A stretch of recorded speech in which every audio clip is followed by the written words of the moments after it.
Assalamualaikum warahmatullahi wabarakatuh. Bagaimana kabar anak-anak hari ini? Semoga dalam keadaan sehat dan dalam lindungan Allah Subhanahu wa taala. Pembahasan kali ini kita akan membahas iman kepada qada dan qadar. Sebelumnya kita akan mengenal dan mengulang kembali tentang rukun iman. Ada berapa anak-anak? Ada 6. Yang pertama, iman kepada Allah. Yang kedua, iman kepada malaikat. Yang ketiga, iman kepada kitab. Yang keempat, iman kepada rasul. Yang kelima, iman kepada hari akhir.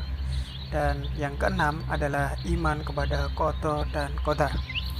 Pembahasan kali ini adalah rukun iman yang keenam, yaitu iman kepada qada dan qadar. Anak yang soleh dan solehah, pernahkah anak-anak membayangkan kenapa anak-anak lahir di Indonesia?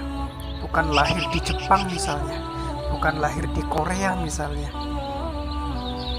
Pernahkah anak-anak berpikir, kenapa saya lahir dari orang tua yang saat ini, bukan lahir jadi anaknya presiden misalnya? Anak-anak yang soleh dan solehah itu merupakan qada, ketetapan dari Allah Subhanahu wa taala. Mari kita akan bahas apa pengertian qada dan apa pengertian qadar. Secara bahasa, qada adalah hukum, artinya ya, qada artinya hukum, ketetapan, kehendak, pemberitahuan dan penciptaan Allah. Secara istilah, qada artinya ketetapan Allah sejak zaman azali sesuai dengan kehendaknya. Jadi anak-anak sebelum lahir ke dunia itu sudah ditetapkan oleh Allah terlebih dahulu bahwa anak-anak akan lahir dari orang tua yang saat ini. Begitu. Pengertian qadar secara bahasa artinya kepastian, peraturan dan ukuran. Secara istilah, qadar adalah perwujudan dari qada atau ketetapan Allah. Iman kepada qada dan qadar yaitu meyakini dengan sepenuh hati bahwa semua yang terjadi atas makhluk ini, atas diri kita, diri Yanda, diri anak-anak, merupakan ketentuan, ketetapan, dan kehendak dari Allah. Lalu, apa hubungan qada dan qadar? Hubungan qada dan qadar merupakan diibaratkan seperti rencana. Qada itu rencana, sedangkan qadar sebagai perwujudan atau kenyataan yang terjadi. Jadi qada itu rencananya, sedangkan qadar itu adalah apa yang sudah terjadi. Anak soleh dan solehah, kita akan membahas contoh qada. Yang pertama, adanya pergantian siang dan malam. Siang dan malam merupakan ketentuan dari Allah Subhanahu wa taala. Yang kedua, adanya kematian setiap makhluk. Setiap yang bernyawa pasti akan mengalami kematian. Namun kapan dan di mana seseorang itu mati, tidak ada orang yang mengetahuinya kecuali Allah. Yang ketiga, perputaran bumi, bulan, dan planet pada porosnya. Anak yang soleh dan salehah, yang keempat adalah matahari terbit dari timur dan tenggelam dari barat. Itulah anak-anak semuanya contoh dari qada Allah Subhanahu wa taala. Selanjutnya kita akan membahas contoh qadar. Contoh qadar itu jika anak-anak menginginkan juara kelas, menjadi anak-anak yang pintar, nilainya bagus semuanya, maka yang ditempuh anak-anak harus belajar dengan sungguh-sungguh.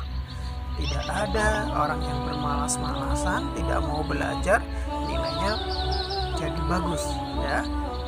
Maka menginginkan nilai yang bagus harus belajar dengan sungguh-sungguh.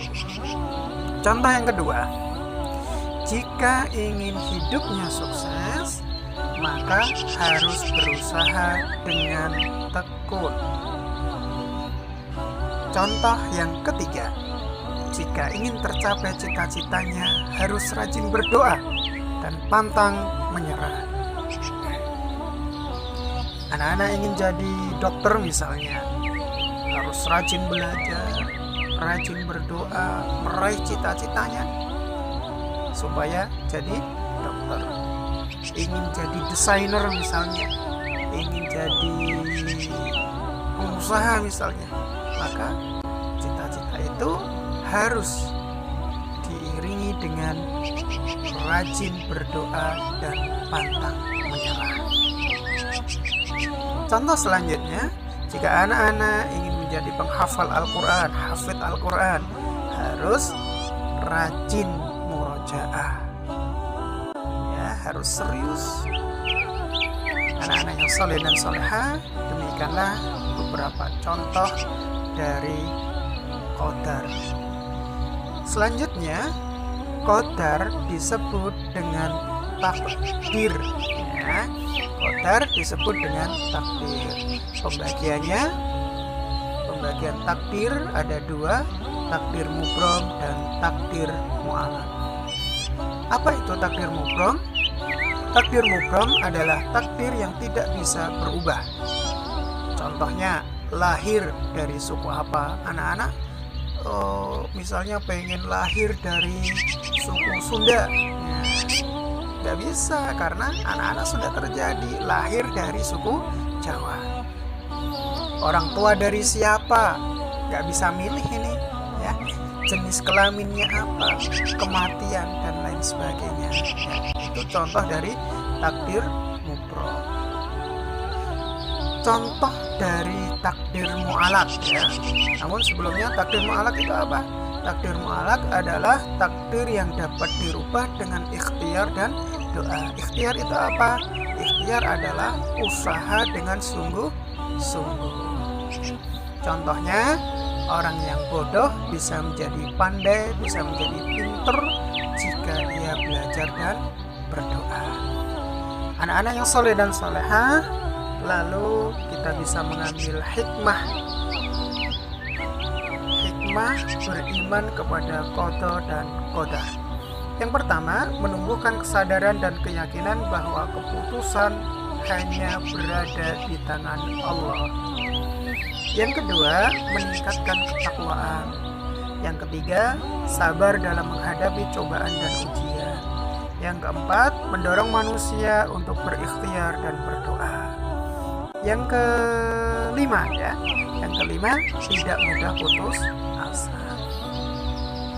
Kemudian, bagaimanakah sikap kita sebagai seorang muslim yang beriman kepada qada dan qadar? Harus yang pertama, sabar dalam menghadapi ujian dari Allah. Yang kedua, tidak putus asa dalam menerima ketentuan Allah.